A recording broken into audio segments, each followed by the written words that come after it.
In 1518, something impossible happened. One woman started dancing in the street, then dozens followed, then hundreds. They didn't stop. They couldn't stop, and to this day, no one can fully explain why. The sun hung heavy over Strasbourg, baking the cobblestones until the air shimmered with heat.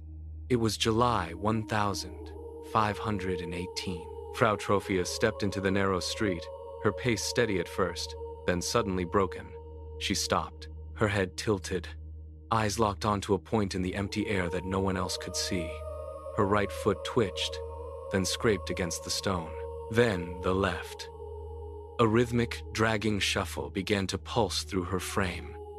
A neighbor called out from a doorway, but Trophia did not turn. She did not blink.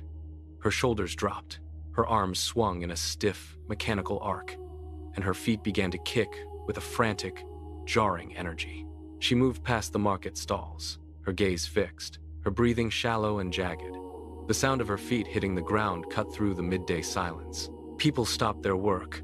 Shopkeepers leaned out of their windows. They watched as she spun, her body jerking into a turn that lacked any grace. She was not walking. She was not dancing. She stepped over a discarded crate, her movements becoming sharper, more violent. The sun dipped below the rooftops, casting long shadows across the square. But Frau Trophea did not stop. The evening air cooled, yet sweat continued to bead on her forehead, dripping into her eyes. She did not blink. She did not seek shade or water. Her feet continued their relentless, jarring rhythm against the cooling stone. By midnight, the leather of her shoes began to fail. The stitching snapped under the constant, abrasive friction. A dark, wet stain appeared on the cobblestones where she had passed. She stepped into her own blood, leaving a trail of crimson prints. She tried to halt. Her muscles locked, her torso jerked, and for a heartbeat, she stood still. Then, her leg kicked out. Her body was a vessel for a rhythm she could not escape. She stumbled, her breath hitching in a sharp, ragged gasp. The night deepened, but the thudding continued, steady and hollow, echoing against the silent walls of the city. Morning light hit the square, revealing Frau Trophia. She was still there.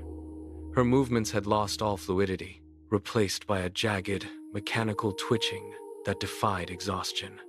A man stepped out from the bakery, wiping flour from his hands. He stopped 10 paces away, his brow furrowed in confusion. He watched the way her knees buckled and snapped back, the way her head lolled with the rhythm of her own frantic feet. He took a step forward, intending to grab her arm, but he froze. His own right leg gave a sudden, sharp jerk. He tried to steady himself, but his foot scraped the cobblestone in an exact mirror of her motion. He fought it, his jaw tight, his hands clenching into fists, but the rhythm pulled his hip to the side. He stumbled into the circle. A woman emerged from the alleyway, clutching a shawl, her eyes wide as she saw the pair. She opened her mouth to scream, but the sound died in her throat. She stepped into the space beside them, her face pale, her eyes locking on to the same invisible point in the air. Now, there were 3. By the 4th day, the street was no longer a thoroughfare. It was a stage of suffering. The 3 had become 10, then 20, as the rhythm spilled out from the center like a contagion. Onlookers stood pressed against the timber-framed walls, their hands gripping the wood until their knuckles turned white. They watched the dancers, their own legs trembling with a phantom momentum. A baker tried to turn away, but his right foot dragged, scraping the dust in time with the others. He gasped, his eyes darting toward the exit, but his hips bucked, pulling him into the line. Within a week, 40 souls were trapped in the loop. The joy of movement had long since vanished, replaced by a hollow, mechanical agony. Sweat poured down their faces, stinging their eyes, yet they could not reach up to wipe it away. Their limbs twitched with a violent, jerky cadence. The only sound was the collective, rhythmic thud of 80 feet striking the stone, a sound that seemed to vibrate through the foundations. Inside the town hall, the air was thick with the smell of stale parchment and sweat. The council members sat in a tight semicircle, their knuckles white as they gripped the edges of the heavy oak table. One man stood by the window, his back to the room, watching the street below. He did not turn when the mayor slammed his fist against the wood. The sound was sharp, but it was immediately swallowed by the dull, persistent thudding rising from the cobblestones outside.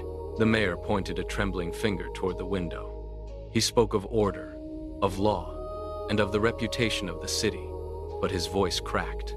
Another councilman stood up, his face flushed, and argued that this was a moral failing, a rot that needed to be purged. He paced the length of the room, his boots clicking rhythmically, until he stopped mid-stride, his own leg twitching in a sudden violent spasm. He grabbed the back of a chair to steady himself, his breath coming in ragged gasps. The room fell into a heavy, suffocating silence. They decided to clear the grain market, to build a stage, and to bring in musicians, believing that if they could control the rhythm, they could force the dancers to exhaust themselves and finally stop. The decree was executed with frantic efficiency. By dawn, the grain market was stripped of its sacks and scales. Laborers hauled heavy timber beams into the center of the square, their hammers ringing out in a desperate, discordant counterpoint to the rhythmic thudding of the dancers. The air was thick with sawdust and the smell of sweat. As the frame of the stage rose, the dancers drifted toward the construction, their movements fluid and relentless, weaving between the workers. A carpenter dropped his mallet, his hand trembling, and watched as a woman spun past him, her eyes fixed on nothing. He did not pick up the tool. He backed away, his chest heaving until he hit the edge of the rising platform. The council members stood on the perimeter, their faces pale, watching the structure take shape. They believed this elevation would isolate the affliction, turning a public disaster into a managed spectacle. By midday, the stage was complete, a vast, hollow expanse of oak planks. The council arrived at the grain market with the musicians in tow. 3 pipers and 2 drummers, their faces set in grim lines of professional duty. They climbed the wooden stage, the planks groaning under their weight. Below them, the dancers swarmed like a tide, their feet striking the earth in a discordant, uneven rhythm. The lead piper raised his instrument, his fingers trembling against the wood. He blew a sharp, piercing note that cut through the heavy air. The sound was thin and brittle. Beside him, the drummers struck their skins, a deep, resonant boom that vibrated through the floorboards. At first, the music did not align with the dancers. It was a jarring, abrasive clash of sound. The dancers faltered, their heads snapping toward the stage, but they did not stop. The council members stood at the edge of the platform, leaning forward, their eyes locked on the crowd. They whispered to one another, insisting that the melody would break the spell. They believed that if they provided a structure, a tempo to follow, the dancers would burn through their internal fire and collapse in a heap of exhaustion. The drummers increased their pace, a steady, driving beat that began to dominate the square. The pipers followed, weaving a frantic, high-pitched tune. The music did not break the fever. It fed it. As the drummers hammered out their relentless driving beat, the dancers stopped fighting the discord and began to move in perfect, terrifying unison. Their feet struck the cobblestones with the force of a single, massive heart.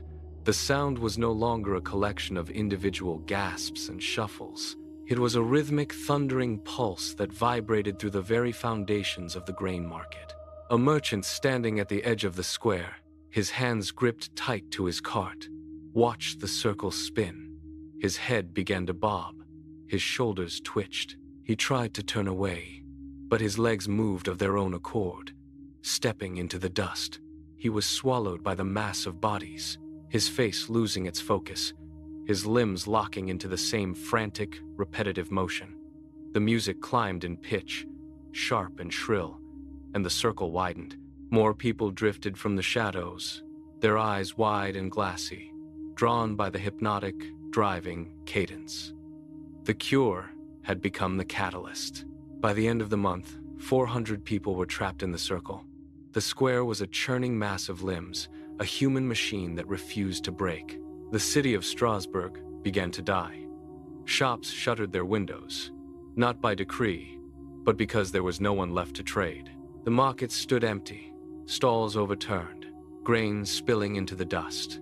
A baker stepped out of his shop, his hands covered in flour, and watched the spinning vortex for a heartbeat before his knees buckled and he stumbled into the fray. He did not look back at his bread or his livelihood. He was gone, absorbed by the collective pulse. The silence of the city was absolute, save for the singular, deafening sound of the dance. It was a rhythmic, heavy thud that vibrated through the cobblestones and up into the walls of the houses. 400 pairs of feet striking the earth in a relentless, agonizing cadence. No voices screamed. No one spoke. The only language left in Strasbourg was the thud, the drag, and the shuffle of the afflicted. The city was paralyzed, held hostage by the very people it had tried to cure. The streets were abandoned, the alleys empty, and the only life remaining was the spinning, sweating, desperate circle. The doctors arrived with leather satchels and heavy, iron-bound books. They walked to the edge of the circle, their faces pinched with professional concern. One reached out, grabbing the arm of a woman who was spinning, her skin slick with sweat and gray with exhaustion. He felt the pulse at her wrist, hammering like a trapped bird. He stepped back, wiping his fingers on his apron, and nodded to the council members waiting in the shadows. "Hot blood," he declared, his voice cutting through the rhythmic thud of the feet. "The fever is trapped within the limbs. It must be sweated out." He gestured to the open square, his eyes cold and certain. "They need more space. They need to move faster to purge the heat." The council, desperate for any solution that did not involve their own hands, signaled the guards. They cleared the perimeter, forcing the dancers into a wider, more exposed plaza. The doctors stood by, watching as the exhausted victims were shoved into the new, larger circle. They took notes, recording the twitching of muscles and the foaming at the mouths. They prescribed the very thing that was killing the city, and as the dancers hit the new ground, the rhythm grew louder. The new square was a vast, open, stone expanse, now filled to its edges with the thrashing mass. From the heights of the surrounding towers, the sight was impossible to ignore. 400 people were no longer individuals.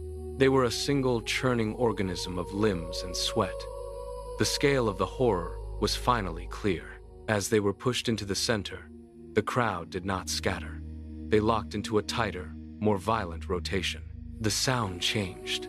It was no longer a series of individual footsteps, but a singular, thunderous vibration. Every arm jerked in unison. Every head snapped to the same rhythm. A wave of motion rippled through the center. The sunlight caught the sweat on their skin, turning the entire plaza into a shimmering gray blur of constant, agonizing motion. The city watched from behind shuttered windows, witnessing the total surrender of human will to the relentless, pounding beat. The exhaustion was absolute. A man in the front row buckled, his knees hitting the stone with a sickening crack. He stayed down, his chest heaving, his face pressed into the dust. He did not move for 3 seconds. Then, his fingers twitched. His arms snapped upward, dragging his torso off the ground. He stood, his legs shaking, his eyes wide and vacant, and rejoined the circle. It was not a choice.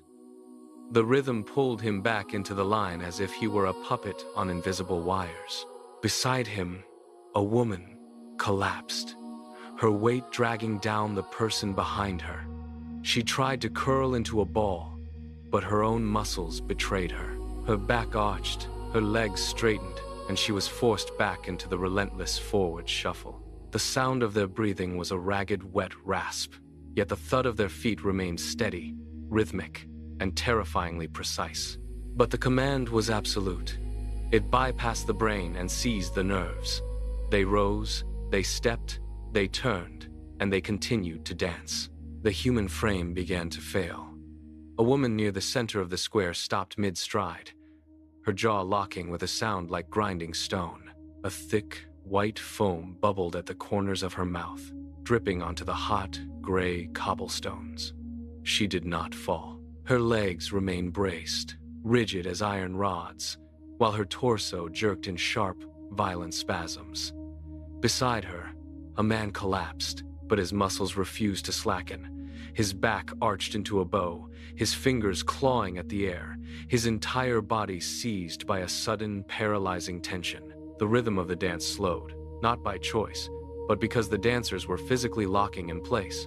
They stood like statues of agony, limbs twisted at impossible angles, eyes bulging as they fought the internal fire. The air grew thick with the sound of labored, wet gasps. One by one, more dancers hit the ground, their bodies vibrating with the force of the spasms. They were no longer moving with grace. They were twitching in place, their muscles knotting under the skin. The heat of the July sun beat down on their exposed, trembling forms. They were trapped in their own bodies. The rhythm demanded more than the heart could provide. A man in the front line reached his limit. His chest heaved. A sharp, wet sound escaped his throat, and then he simply stopped. He did not collapse slowly. He dropped like a stone, his head striking the cobblestones with a dull, final thud. He remained motionless, his eyes staring blankly at the sky. The dancer behind him did not break stride. He stepped over the body, his feet landing with the same mechanical precision, and continued the shuffle. Then, a woman to the left clutched her chest, her fingers digging into her skin until they drew blood. Her face turned a deep, bruised purple. She gasped, her mouth opening wide, but no air entered her lungs. She fell forward, her body hitting the ground and sliding slightly in the dust. The circle of dancers tightened, closing the gap she left behind. They moved over her, their feet thudding inches from her cooling skin. One by one, the weakest succumbed. The survivors stepped over them, around them, and through them, their own limbs driven by the same relentless, invisible force that had just extinguished their neighbors. The square became a graveyard of twitching limbs and still forms. The pile of the dead grew, blocking the path of the survivors. The city council sent men with ropes to clear the way. They did not check for pulses. They did not offer water. They grabbed the ankles of the fallen and hauled them across the cobblestones like sacks of grain. The sound of skin scraping against stone was sharp, a dry rasp that cut through the rhythmic thud of the dancers. The men dragged the bodies to the edge of the square, dumping them in a heap. The living did not stop. They stepped over the smears of blood and the scuff marks left by the dragmen. Their eyes remained fixed on the horizon. As soon as a path was cleared, they moved into the empty space, their boots striking the very ground where their neighbors had just perished. The dance was a machine that required fuel, and the dead were simply the waste it discarded to keep the rhythm alive. The city council stood on the high balcony, their hands gripping the stone railing until their knuckles turned white. Below, the market square had become a churning mass of human wreckage. The pipes and drums continued their relentless, high-pitched wail, driving the survivors into a state of absolute, mindless motion. A council member pointed toward the musicians, his finger trembling. He watched as a dancer fell, his body striking the dirt.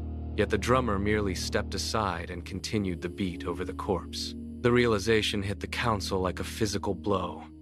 The music was not a cure. It was the fuel.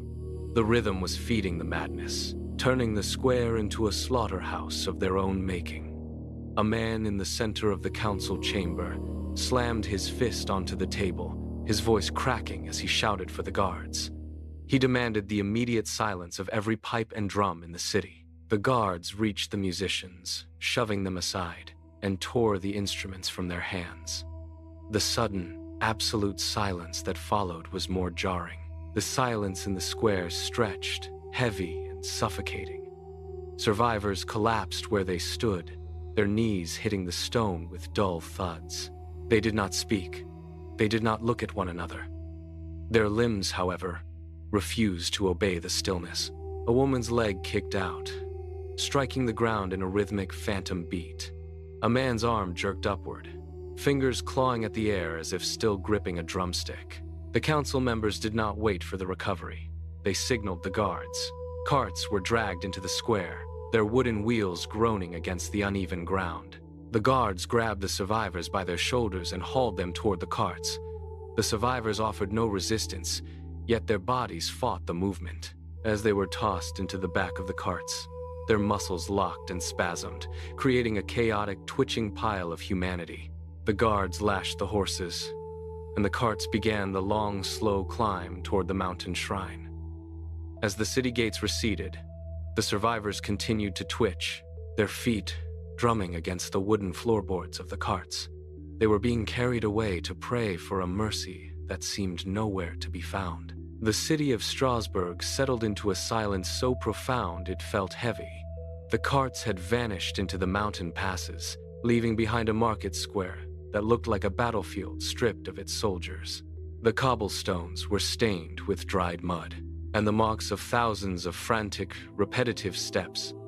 Scattered across the ground lay the debris of the month-long ordeal. A single, torn piece of leather from a shoe rested near the center of the square, its laces frayed and snapped. Further away, a pile of discarded items lay in the dust, forgotten in the rush to clear the area.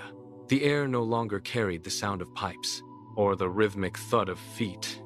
It held only the distant, hollow whistle of wind through the narrow alleyways. Shopkeepers emerged from their homes, their movements slow and cautious, as if expecting the ground to begin shaking again. They walked past the spots where their neighbors had collapsed, where the earth had been churned into a fine gray powder. Centuries have passed since the last foot fell silent in the square.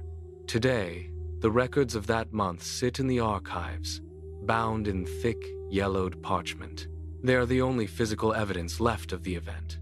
Researchers pull the heavy ledgers from the shelves, their fingers tracing the ink of clerks who watch the streets from their windows. The pages detail the names, the dates, and the mounting death toll, but they offer no answers. There is no mention of a tainted harvest, no record of a spreading poison, and no diagnosis of a known plague. The ink simply records the movement. The documents remain a chilling testament to the time when an entire city lost control of its own limbs.